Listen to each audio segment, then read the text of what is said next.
today's collectible spot, we are having a look at the NECA Toys Friday the 13th Jason Voorhees head knockers.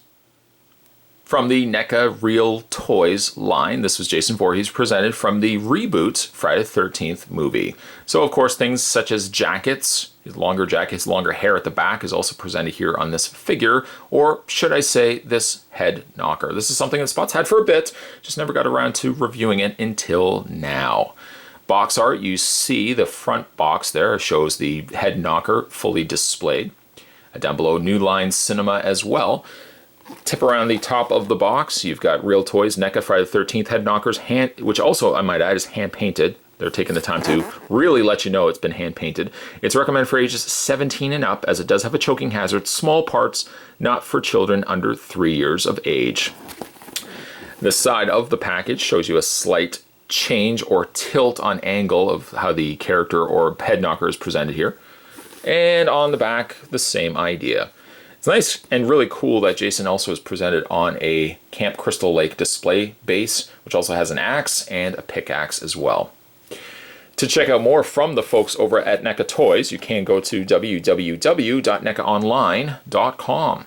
Spot's going to take himself a break and get this opened up. When we come back, though, we're going to get a better look at the Friday the 13th Jason Voorhees head knockers.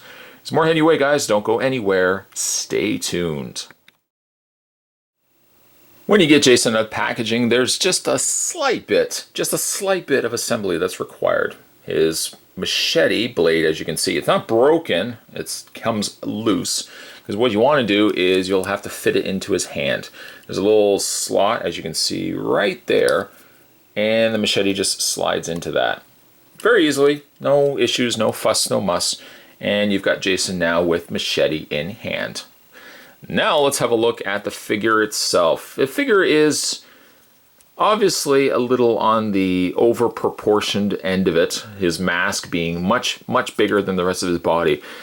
Interesting, though, that the rest of his body almost comes across like a regular NECA Jason Voorhees figure, and then simply they've just added on top of that a different sized head. Obviously, that's not the case because there's no posability to speak of in this Jason. It's just strictly a statue where the only articulation, if you want to call it that, is the bobblehead action that's in his head. Let's have a look at his head. Why not? That's the selling point of this. Let's have a look at his head. So the face itself is good, if you want to call it a face. The Jason mask is slightly weathered. Not overly weathered, but slightly weathered. You can see his two eyes. One a little bit more normal eye, one more distorted and slightly grosser looking eye. Just a really gross looking, such a gross looking eye. His mask is not removable, which I thought initially it might have been. But the way it's affixed, it doesn't look like you can take it off. At least that's what it appears to be for me. It doesn't look like you can take the mask off. No, it's completely affixed into place, which is perfectly fine. I mean, it's not like I would ever display him without the hockey mask anyways. As for his display base has, funny enough, it says Yistil Lake. Yistil Lake, as if the C and R had been taken completely off. So it says Yistil Lake, and then it says Camp CR, which obviously is the top half of that. So Camp Crystal Lake. He's got his pickaxe. He's also got his regular axe there. A few pebbles, a few stones, a little bit of grass that's also been painted in there as well. On the underside, you've got NECA and www.necaonline.com. But it's not a bad looking bobblehead. You don't get a lot of bobbleheads that are horror-related characters. Obviously, one thing too, being that the head has to be as large as it is, and the fact that it's a bobblehead, his neck is extremely long. Extremely long.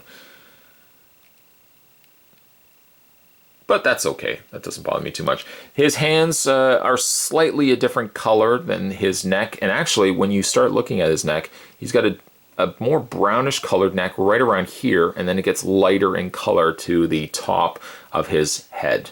Again, a little small nitpick, nothing drastic though. It's a great looking piece though. It shows well, and you know, for all the action figures and stuff that they're producing, it's nice that NECA did something different with this Jason Voorhees. It gave him just a bobblehead action. Love to have seen And obviously this is probably not something that they would venture into probably anymore, but I would have loved to have seen them maybe approach some of the earlier Jasons as well, given this bobblehead treatment to, say, a part 7 Jason, or even like a part 3 Jason, maybe even a Roy Jason, would have been quite fun also. Today's collectible spot, though, we were having a look at the NECA Toys. This was the Head Knockers, Jason Voorhees from Friday the 13th, the remake. Stay tuned, guys. Stay tuned. Spot's going to have more videos heading your way. As always, thanks for watching, as you always do. I'll see you next time.